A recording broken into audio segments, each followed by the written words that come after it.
Buckle up, kids. We're talking about bad writing advice today. La la la, clicky keyboard noises, la la la, keyboard noises. If you're going to do anything in this world, you're going to have people telling you how they think you should do it. Sometimes you seek out this advice. Sometimes it's from people you respect. Sometimes it's unsolicited advice from people that don't know their butt from a hole in the ground. Today, I wanted to talk to you about 5 pieces of writing advice that I have seen, I have heard, I have had given to me, I have read in listicles, I have seen in other people's videos. This is the advice that when I see it, I just ignore it. And all of these rules, advices, whatever you want to call them, they are strictly fiction. I write fiction, that's what I do. Fiction has different rules than nonfiction. So if you write nonfiction, and if you think it's like, no, this is actually like the thing you do in nonfiction, be aware I'm not talking about nonfiction. I am strictly talking fiction. Now, if you think this is good advice and you think it's worth following, go ahead, go for it. I'm not telling you that this is all around bad advice. I'm saying that I don't like this advice. I don't think it's useful to me. I don't think it's particularly helpful, and I ignore it. But then again, I'm also an unpublished author, so take everything I say with a grain of salt. This is just for entertainment, people. So we're going to get started with point number 1. Write what you know. It rubs me the wrong way. And maybe it's just me interpreting things too literally, or it's just I've heard it too often, but I don't like this advice. The unspoken assumption that I get from this advice is that you can't write what you don't already know about. Half the fun of being able to write is being able to research.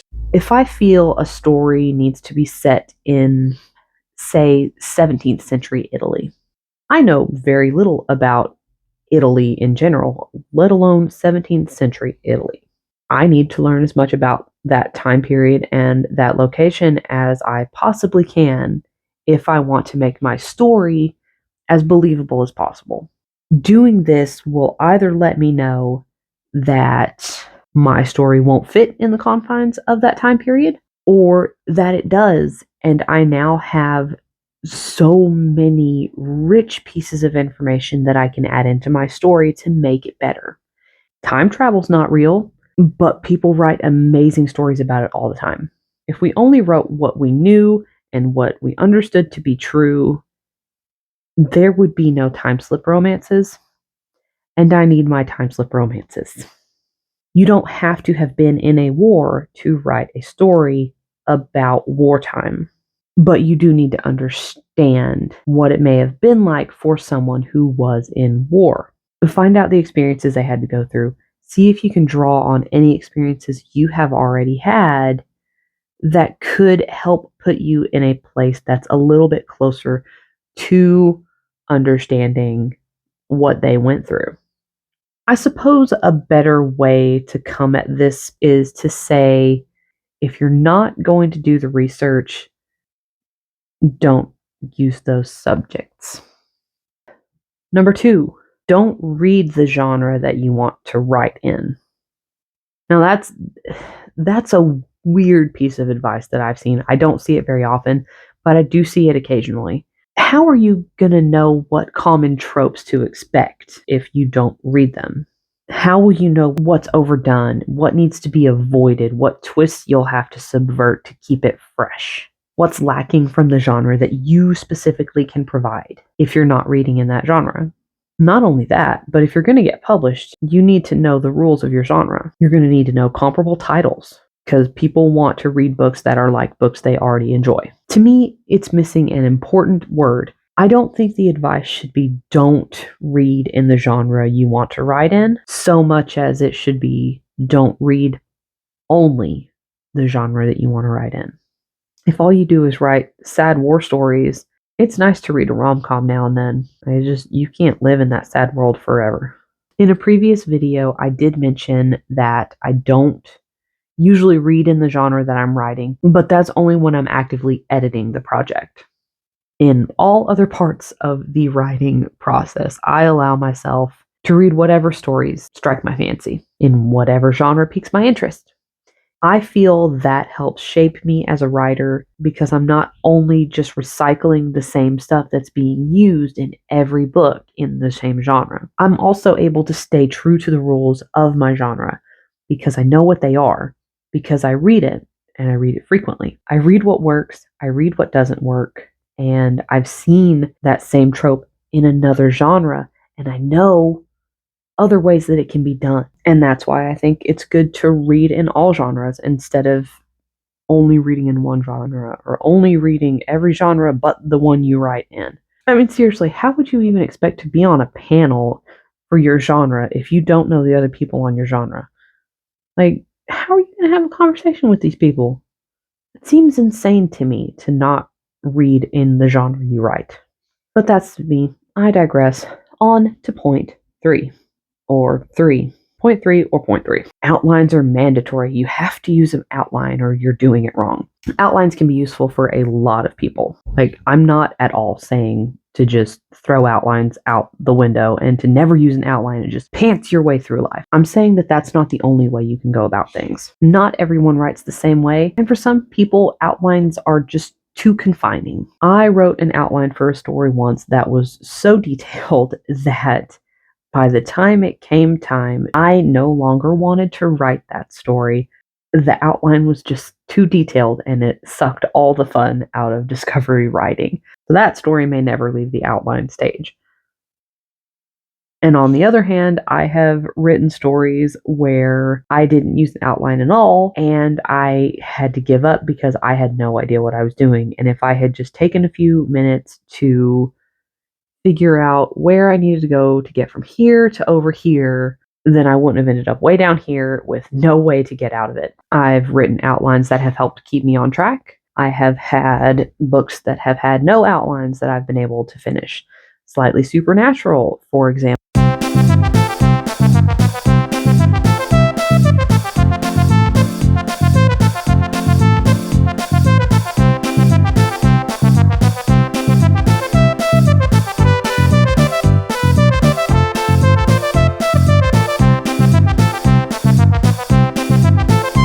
Slightly Supernatural didn't even get an outline until I was on the first round of rewrites. And that's only because I knew it was going to be part of a series and I didn't want to deal with any continuity errors. But the sequel, it got an outline.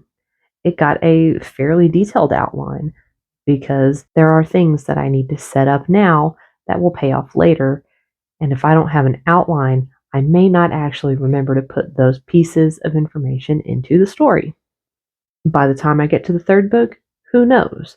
It might just be a simple bulleted outline. It might be just the arc of this is where it begins, this is going to be the height, this is going to be the end, and I'll just fill it in as I go. We'll see. Anytime I do something that's not going to be in the slightly supernatural world, will be on a case by case basis. So the point is, you just have to find what works for you. Is it an outline? Is it not an outline?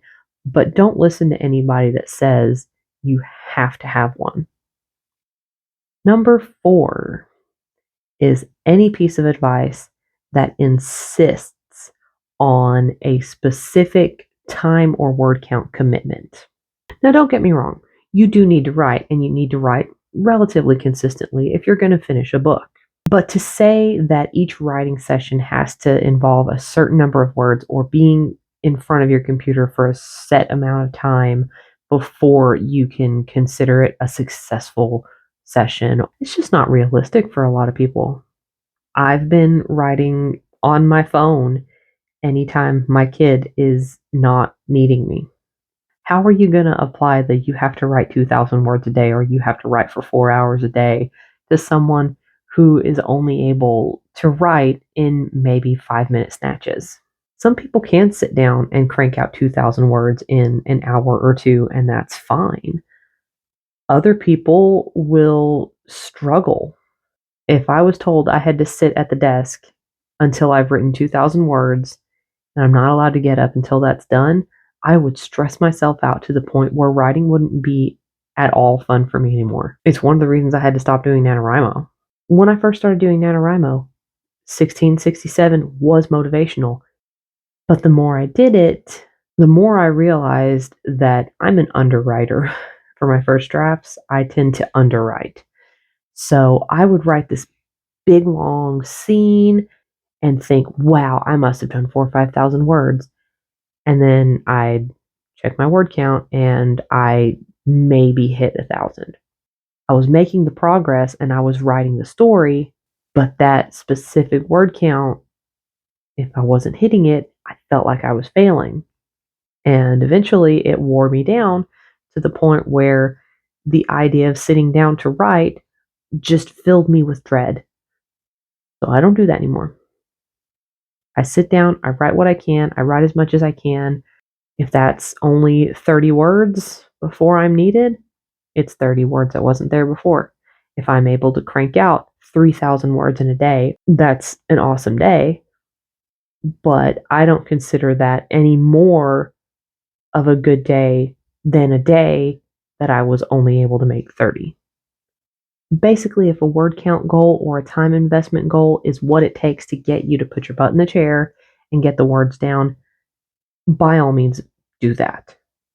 But if it's going to paralyze you to the point where you don't want to do anything at all, maybe you might find something else that motivates you. Say a cookie for every scene you write, or a fun hike for every chapter you complete. Unless you're on a deadline, there's no real reason to make your writing any harder than it has to be.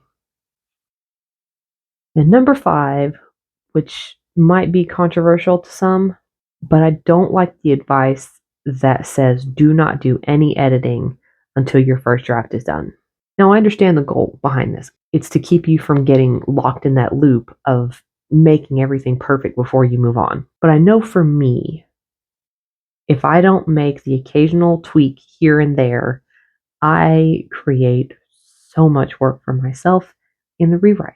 Because if I leave an asterisk saying, go add XYZ into the story on chapter 7, I'm not going to remember what I actually intended to put into that point come time for rewrites. So I'm going to have to read from the point that I needed to do the adjustment all the way to the new part, hope that the idea comes back to me, and then go back and fix it anyway. And it would have just been easier for everybody involved, everybody being me, to just say, you know what? I'm going to go tweak a few paragraphs in this earlier chapter. Then come rewrite time, it's just a matter of rewriting. That's so much easier to me than saying I can fix it in post.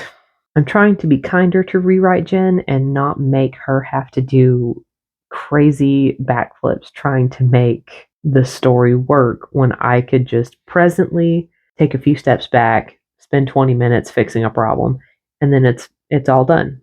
There's plenty of time for your critical editing eye when you actually have a draft to do. But if it's just tweaking a line of dialogue or adding a bit of foreshadowing in that's going to make your rewrites go by smoother, I say go for it. Now, if you start noticing that all you're doing is going back and fixing your previous writing and never writing anything new, then you may have to put your foot down and say, you know what? Maybe this piece of advice is for me, and I do need to stop and just make little notes saying, hey, go back here, highlight stuff, do whatever you got to do to keep yourself on a trajectory toward the end, and then you can fix it later. But for me, it's just easier to go back and tweak stuff as I go. I'm not talking line to line stuff. I'm talking overarching big picture stuff. I will do that as I go. I don't do the nitpicky type stuff until you have an actual draft down. But if they just say no editing at all until your first draft is done, that's too limiting. I don't do that. I can't abide by not being able to fix stuff when I know it's in my head, it's fresh, and I can just get it done. And I don't have to leave it as a problem that future me might remember to fix. And there you have it. Obviously, there is a ton more bad advice out there in the world, but if I sat and talked about all of them, I'd be here forever. Let me know down in the comments if you disagree with any of the things I said, or if you have any advice you want to add and talk about, and we'll totally have a discussion about where we stand on the matters. Thanks for sticking around and listening to me talk smack about writing advice that I have seen and heard. If you'd like to see more of my channel, like, subscribe, comment. I do post videos every other Wednesday, and I'd love to have you around. My name is Jennifer McPeak, and I am currently an unpublished author, but that won't be like that forever. And I'd love to have you follow along with me on my journey to becoming a published author. Thanks again, and have a great day. Later. La la la, clicky keyboard noises, la la la, keyboard noises.